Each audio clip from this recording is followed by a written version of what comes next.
신약성경 마태복음 9장 27절에서 31절까지입니다.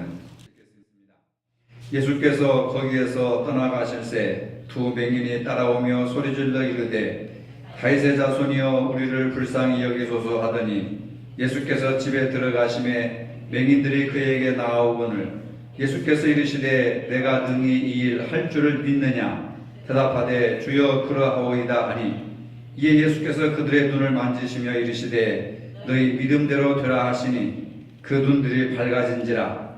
예수께서 엄히 경고하시되 삼가 아무에게도 알리지 말라 하셨으나 그들이 나가서 예수의 소문을 그 온 땅에 퍼뜨리니라. 아멘. 모든 사람들이 만사형통하십시오 라고 하는 말을 참 좋아합니다. 여러분들도 이 말을 좋아하실 것입니다. 만사형통하십시오. 대부분의 사람들이 만사가 형통하기 위해서 종교를 갖습니다. 형통하지 않은 것을 형통하려고 부적을 사서 붙이고 베개 속에 놓고 잠을 잡니다. 어떤 사람은 사업을 시작하면서 돼지머리를 갖다 놓고 고사를 지냅니다. 어떤 사람은 애군이 닥쳐오는 것을 막기 위해서 용하다고 하는 무당을 찾아가서 구술하고 그 무당이 시키는 대로 살아갑니다. 손 없는 날 잡아서 이사도 하고 집안에 큰 일을 계획하기도 합니다. 그래서 정말로 형통하게 되었는지 묻고 싶습니다. 모든 종교가 사람들이 바라는 대로 형통하게 되지는 않습니다. 만약에 세상이 종교가 가르치는 대로 형통하게 된다면, 그리고 세상이 내가 원하는 대로 형통하게 된다면 세상을 자기 욕심대로 자기 마음대로 바꿔나갈 것입니다. 예수를 믿으면 만사형통한다고 하면 큰 오해가 생깁니다. 예수님을 믿으면 슬퍼할 일도 안 생기고 괴로운 일도 안 생기고 고통도 위기도 없어지고 탄탄한 대로만 걷는다면 얼마나 좋겠습니까?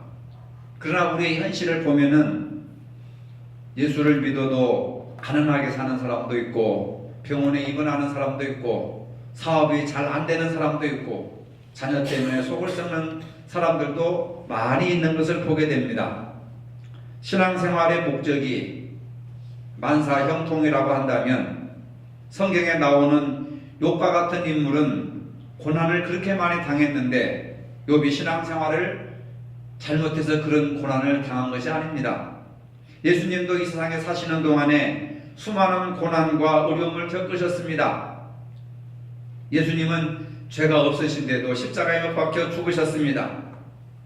그리고 그분의 제자들과 또 제자들의 제자들인 사도들까지도 온갖 박해와 고난을 겪었습니다. 사도들이 신앙생활을 잘못해서 고난을 겪었습니까? 그들이 신앙생활을 잘못해서 만사형통하지 못하고 순교를 당했겠습니까? 예수님을 위해서, 복음을 위해서 고난을 받으면서 신앙을 지켜나갔습니다. 그렇다고 해서 기독교에 축복이 없는 것은 아닙니다. 하나님의 말씀을 다 지켜 행하면 형통의 복을 주신다고 약속해 주셨습니다. 교회를 다니기 시작하면 형통하게 되는 것이 아닙니다. 하나님께서 말씀하시는 것을 지켜 순종하라. 그리하면 형통하게 하겠다고 하는 조건부가 따르고 있습니다. 하나님의 말씀을 지켜 순종하면 복을 주시겠다. 기독교 신앙생활은 하나님과 함께 동행하는 생활입니다. 복을 받으려고 신앙생활을 하는 것이 아니라 복의 근원이신 하나님과 동행하는 것이 신앙의 과정인 줄로 믿으시길 바랍니다. 하나님은 우리가 하나님 나라의 백성답게 살라고 하십니다. 하나님의 자녀로서의 모습으로 살라고 하십니다. 구원받은 백성답게 살라고 하십니다. 하나님의 형상으로 살아가도록 말씀하십니다. 이제 우리는 회복되고 성숙해져야 합니다. 그러기 위해서는 하나님 말씀에 아멘을 잘해야 됩니다. 아멘은 내가 그것을 진실로 따르겠습니다, 지키겠습니다, 공감합니다 라고 하는 동의의 뜻을 나타내는 겁니다. 그래서 좀 더 깊이 얘기하면 입술로 아멘 아멘 하는 것이 아니라 나의 삶을 통해서 아멘 하는 겁니다. 성경에서 아멘이란 말이 대략 50번 정도 나옵니다. 고린도후서 1장 20절이 대표적인 구절입니다. 하나님의 약속은 얼마든지 그리스도 안에서 예가 되니 그런즉 그로 말미암아 우리가 아멘하여 하나님께 영광을 돌리게 되느니라. 아멘하여서 하나님께 영광을 돌린다. 하나님은 아멘 하시기를 원하신다고 하는 겁니다. 그런데 이 말을 기록할 당시 고린도 교회 상황이 아멘할 상황이 아닙니다. 기뻐하고 즐거워할 상황이 아니란 말입니다. 고린도 교회는 바울이 직접 개척한 교회입니다. 그런데 바울이 떠나간 후에 교회 안에서 부패한 사람들이 바울을 배척하고 모함합니다. 심지어는 사도가 아니라고 합니다. 바울에게 이상한 소문이 들렸습니다. 바울을 음해하고 비난한다는 소문이 들렸습니다. 바울은 사태를 관망하기 위해서 고린도 방문을 취소했습니다. 그러자 또 사람들이 약속도 안 지킨다고 바울을 규탄하는 운동을 일으켰습니다. 이 소식을 들은 바울이 인간적으로 얼마나 큰 배신감을 느꼈겠습니까? 자기가 교회를 개척해서 어린아이같이 이렇게 키우고 모든 희생과 헌신을 다 쏟아부어서 양육했는데 이제 와가지고는 뒤통수를 치는 그런 어리석은 고린도 교인들을 보고 얼마나 인간적인 배신감이 컸겠느냐 그 말이에요. 바울은 이런 와중에서도 인간에 대한 불신과 부정에 빠지지 않고 오히려 부정을 넘어서 긍정의 관계를 세우기 위해서 고린도 전서, 고린도 후서를 기록하게 되었단 말입니다. 사도 바울은 인간적인 상처에도 불구하고 인간을 신뢰하고 아멘하여 하나님께 영광을 돌리라고 하는 겁니다. 예배 시간에 아멘 아멘만 하는 것이 아니라 삶을 통해서 그 생활을 통해서 너희들이 나를 부정적으로 보지 말고 긍정적으로 보고 내가 하나님의 종이요 하나님의 보낸 사역자라고 하는 것을 인정하고 받아들여라. 그것이 바로 아멘이라고 하는 거예요. 하나님 말씀 앞에서 예하는 것이 가장 기본이 된다고 말씀하고 있습니다. 하나님은 우리의 아멘 신앙을 통하여 영광을 받으시는 분이시라고 바울은 설교하고 있습니다. 어려움이 있어도 하나님의 도우심을 믿고 아멘으로 사시기를 바랍니다. 아멘의 뜻은 정말로 그렇습니다. 진실로 그렇습니다. 하나님께서 하셨습니다. 라고 고백하는 겁니다. 지금까지 우리는 하나님을 명사로서 하나님을 이해하고 있었습니다. 예를 들면은 하나님을 창조주 하나님, 사랑의 하나님, 구원의 하나님 이렇게 하나님을 명사로서 하나님을 이해해 왔습니다. 물론 잘못된 것은 아닙니다. 명사는 하나님의 존재에 대한 이름만 있지 구체적으로 활동하시는 것을 명시하지 않습니다. 그렇기 때문에 사람들이 믿기는 믿는데 아멘을 못하는 거예요. 아멘이라고 하는 것은 입으로 하는 것이 아니라 하나님의 뜻에 합당한 삶을 사는 것을 아멘이라고 하는 겁니다. 이제 명사로서의 적시된 하나님이 아니라 동사로서의 적시된 하나님을 믿어야 합니다. 동사로서의 하나님은 이런 하나님입니다. 하나님은 창조하시는 하나님, 해방하시는 하나님, 구원하시는 하나님, 용서하시는 하나님, 치유하시는 하나님, 심판하시는 하나님. 하나님은 무엇을 하시는 하나님으로서 이해하는 것이 동사로서의 하나님을 이해하는 겁니다. 하나님은 활동하시는 하나님, 행동하시는 하나님, 일하시는 하나님, 역사하시는 하나님. 그 하나님을 내가 머리로 믿는 것이 아니라 나도 활동하고 나도 행동으로 그 하나님을 믿고 순종하는 것이 동사로서의 하나님을 이해하는 신앙입니다, 여러분. 예수님도 마찬가지입니다. 가르치시는 예수님, 교사로서 예수님, 랍비로서의 예수님, 치유하시는 예수님, 선포하시는 예수님, 불쌍히 여기시는 예수님, 사랑하시는 예수님, 우리와 함께 하시는 예수님, 구원하시는 예수님, 십자가에 못 박혀 죽으신 예수님, 부활하신 예수님, 활동하시는 예수님, 역사하시는 예수님으로서 예수님의 존재에 초점을 맞추는 것이 아니라 예수님의 삶을, 예수님의 사역에, 예수님의 활동에 갈릴리에서 어떻게 활동하셨고, 나사렛에서 어떻게 활동하셨고, 예루살렘에서 어떻게 활동하셨고, 우리의 구원을 위해서 어떻게 활동하셨는가, 활동하시고 역사하시고 일하시는 예수님을 믿고 따르는 것이 동사로서의 하나님을 믿는 것이고 동사로서 예수님을 믿는 것입니다. 순종하는 삶이 아멘입니다. 따라합시다. 순종하는 삶이 아멘이다. 네, 삶이 아멘이란 말이에요. 삶이. 내 삶이 아멘이란 말입니다. 그렇게 활동하시고 역사하시고 운동하시는 하나님을 믿고 따라가는 것, 아브라함처럼 예수님의 제자들처럼 그런 예수님을 믿고 따라가는 삶이 아멘이다 그 말입니다. 그렇게 살아갈 때에 하나님께 영광을 돌린다. 하나님이 영광을 받으신다는 겁니다. 그래서 아멘은 내가 그대로 따라서 하겠습니다. 입으로만 아멘 아멘 하고 불순종의 길을 타면 아멘 안 하는 거예요. 그냥 고개만 끄덕여도 마음의 감동이 와도 내가 철저하게 순종하겠다, 따라서 가겠다 하고 생활이 조금씩 소중딸이 반달로 변해듯이 조금씩 변해가는 것이 이것이 아멘의 삶이란 말입니다. 역대상 16장 35절에 36절에 너희는 이르기를 우리의 구원의 하나님이여 우리를 구원하여 만국 가운데 건져내시고 모으시사 우리로 주의 성호를 감사하며 주의 영예를 찬양하게 하소서 할지어다. 여호와 이스라엘의 하나님을 영원부터 영원까지 송축할지로다 하매 모든 백성이 아멘 하고 여호와를 찬양하였더라. 아멘 속에는 감사와 찬송이 포함되어 있습니다. 내가 늘 생활 속에서 감사합니다, 감사합니다, 말로 감사하고 마음으로 감사하고 삶을 통해서 감사를 나타낼 때, 그리고 찬송을 부르고 혼자 있을 때나 여럿이 있을 때 모여서 입술로 찬송을 할 때, 그게 바로 아멘하고 하나님을 찬양하는 삶을 살아가는 것이다. 이것이 바로 아멘으로 사는 신앙입니다. 여러분 이제는 아멘으로 사는 신앙을 가지시기를 바랍니다. 두 번째로는 신뢰로서의 신앙입니다.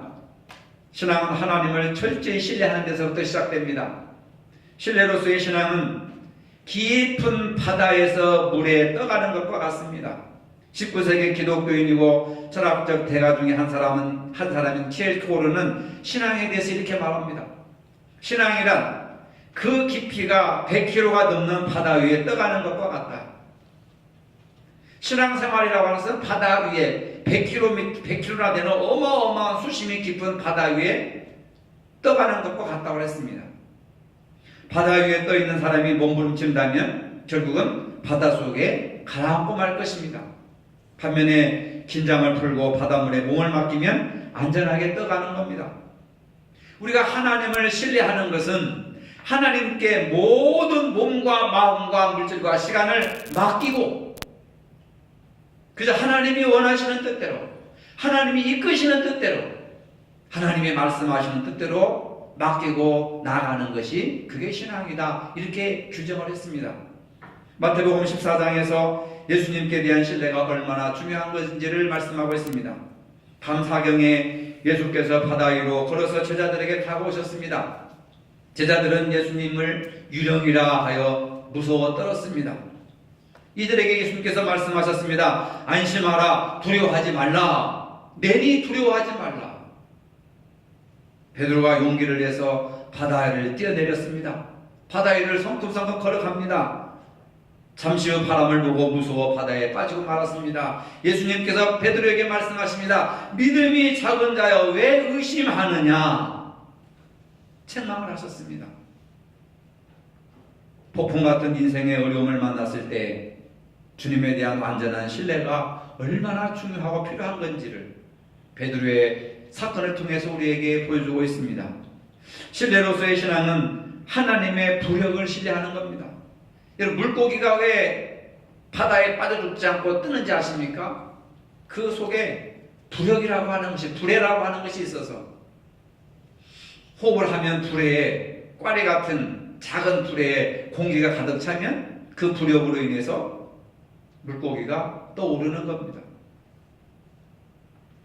우리가 하나님을 신뢰하는 것은 바다에 빠지지 않고 세상에 매몰되지 않고 우리를 구원하시고 이끌어 나가시는 하나님의 부력의 능력을 신뢰하는 겁니다.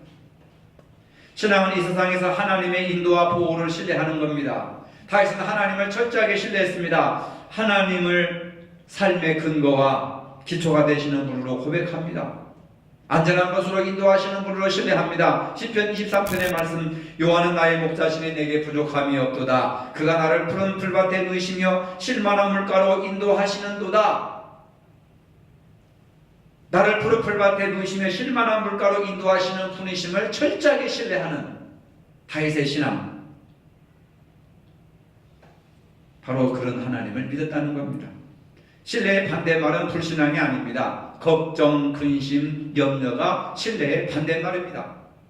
예수를 믿어도 예배를 드리고 가면서도 될까 몰라, 변화가 될까 몰라, 복을 받을까 몰라, 해결될까 몰라, 걱정, 근심, 염려, 보따리를 가득 쥐고 간다면 그 사람은 예배 드린 사람이 아닙니다.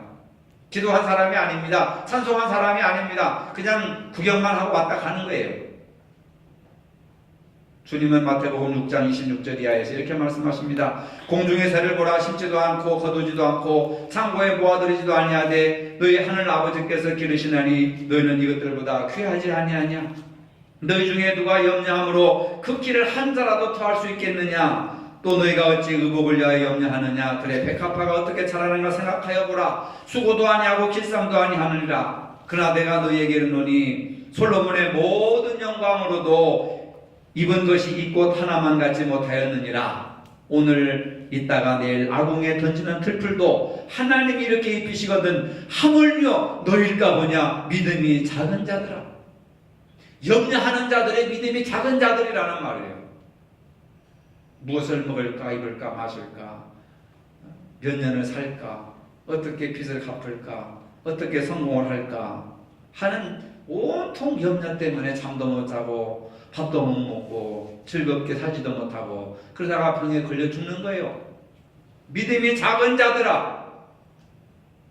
믿음을 키우기 위해서 우리가 신앙생활하고 성경을 배우고 공부하고 예배를 드리고 하는 것이지, 믿음이 갈수록 작아진다면 어떻게 되겠습니까? 어린아이와 같은 의존적인 믿음에서 장성한 분량에 이르기까지 우리가 성장하는 믿음을 가져야 될 줄로 믿습니다.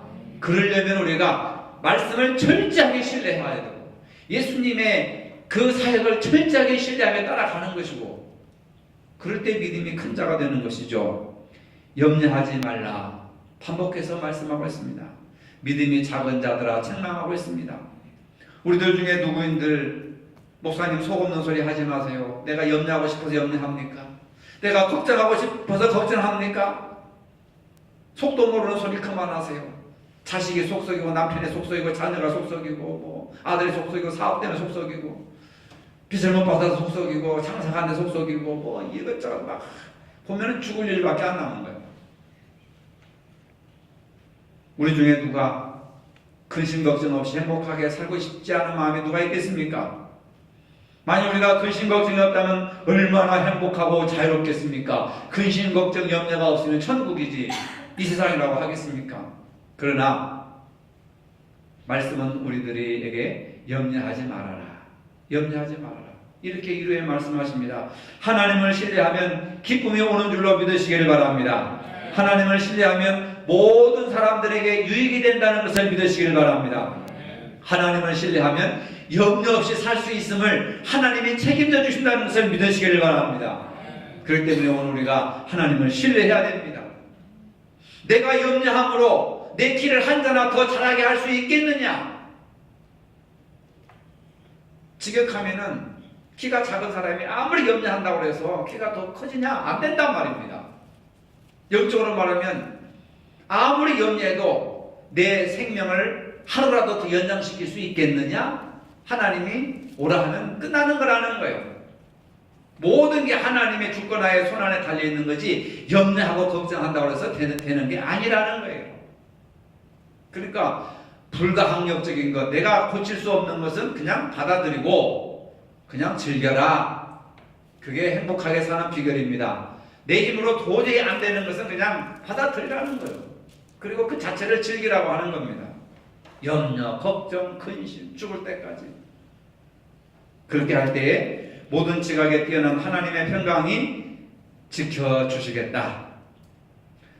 누가복음에 보면은 제사장인 사가랴와 그의 아내 엘리사벳이 나이가 많도록 자식을 낳지 못했습니다. 그런 어느 날 사가랴가 성소에 들어가서 분향을 하는데 주의 사자가 나타나서 엘리사벳이 수태야 아들을 낳을 것이니 그 이름을 요한이라 하라 하고 천사가 요한의 이름까지 지어주었습니다. 하지만 사가랴는 천사의 말을 믿지 못했습니다. 아니 이름까지 지어줬는데 못 믿는 거예요. 왜? 내 나이가 지금 몇인데? 내 나이가 어때서? 내 나이가 어때서? 그럼 믿음이 생겼을 텐데 그때는 그 노래가 없었어요. 내 나이가 이래서, 내 나이가 어때서가 아니라 내 나이가 이래서, 내 나이가 이래서 자식을 낳지 못해. 내가 이것을 어떻게 알리오? 내가 늙고 안 해도 나이 많으니다. 그거요. 내 나이가 이래서 자식을 못 낳는데 천사가 말합니다. 나는 하나님 앞에서는 가브리엘이라 이 좋은 소식을 전하여 내게 말하라. 보내심을 입었노라. 보라 이 일에 되는 날까지 내가 벙어리가 되어 능히 말을 못하리니 이는 내가 내 말을 믿지 아니하며거니와 때가 이르면 내 말이 이루리라. 하나님의 말씀을 믿지 못하면 벙어리가 된다. 벙어리가.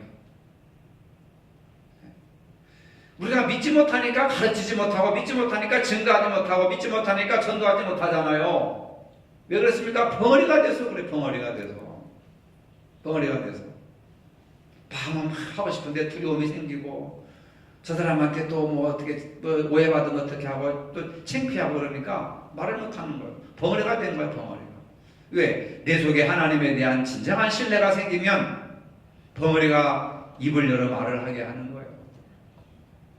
이름까지 지어줬는데 못 믿는 거예요. 이름까지 지어줬는데 보여줬는데 증거를 줬는데도 못 믿는 거예요. 그러니까 어떻게 해요? 아들이 태어날 때까지 너는 벙어리로 살아라. 벌을 받는 겁니다. 이렇게 하여 사가랴는 의심으로 아들 요한이 태어날 때까지 벙어리로 살았습니다. 얼마나 답답했겠습니까 여러분. 하나님을 신뢰하지 않고 믿고 있다고 말하는 것은 아무런 의미가 없습니다. 주여 나는 믿습니다. 주여 나는 믿습니다. 이게 믿음이 아니에요. 정말로 믿는다면 내 삶이 변화가 되는 겁니다.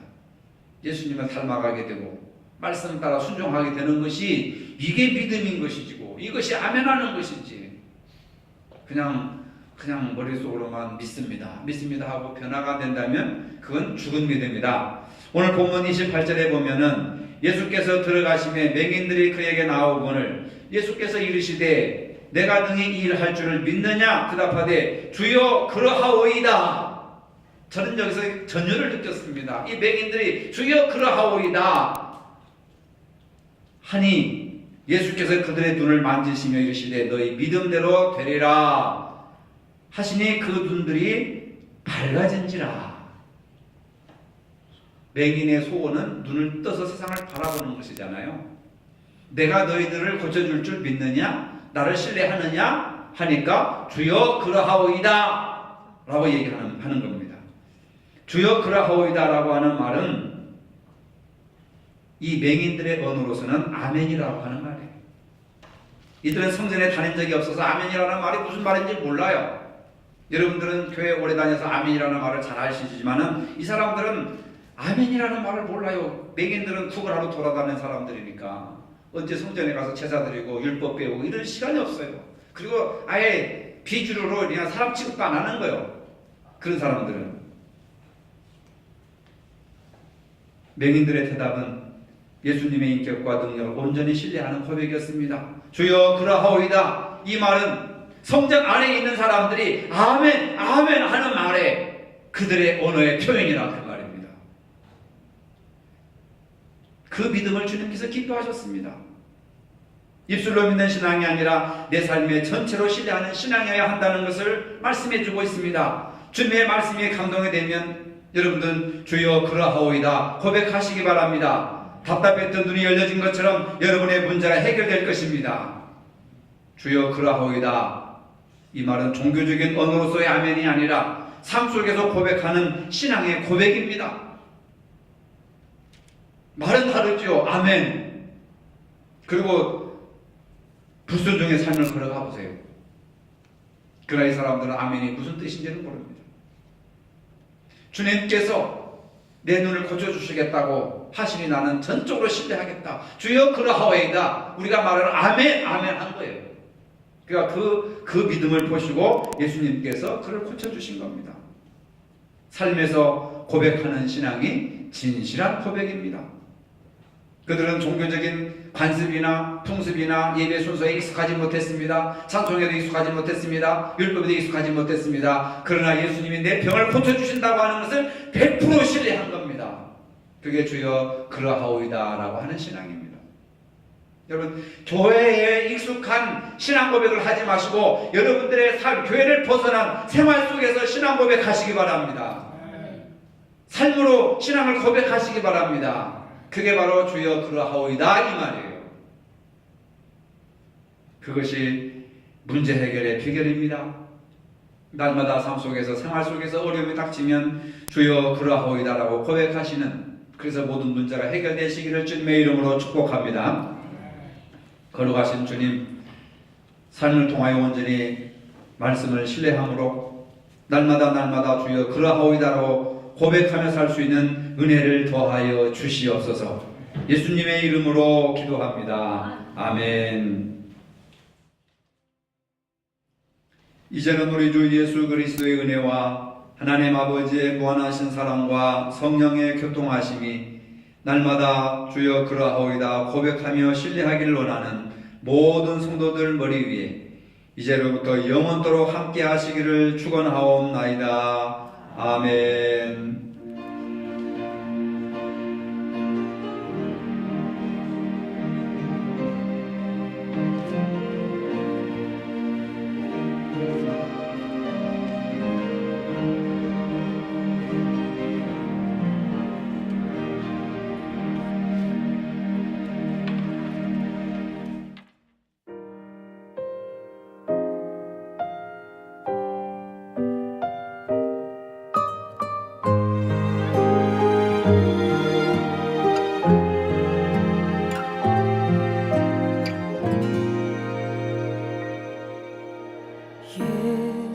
예수는 내 힘이요 나의 기쁨 내 참 소망 그 이름의 생명이 내 삶의 이유라.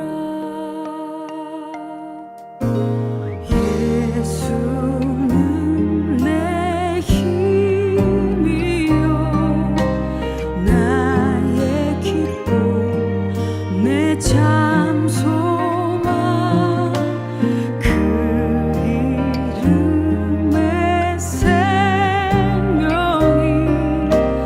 내 삶의 이유라.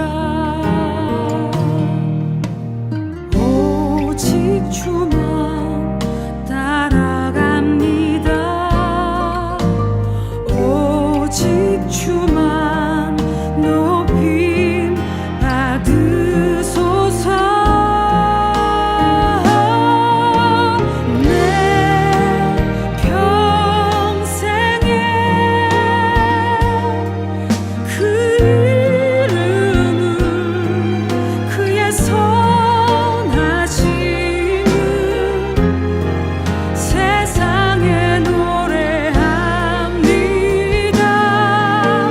그 이름에 크신 능력 영원한 생명이 내 삶의 이유라.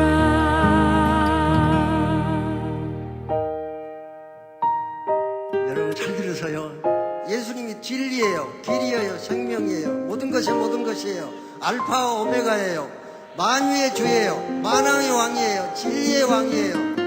진리가 어디 있습니까? 진짜 생명은 어디 있습니까? 우리가 가야 될 길은 어디 있습니까? 우리가 먹고 살 생명의 양식은 어디 있습니까? 내가 사나 죽으나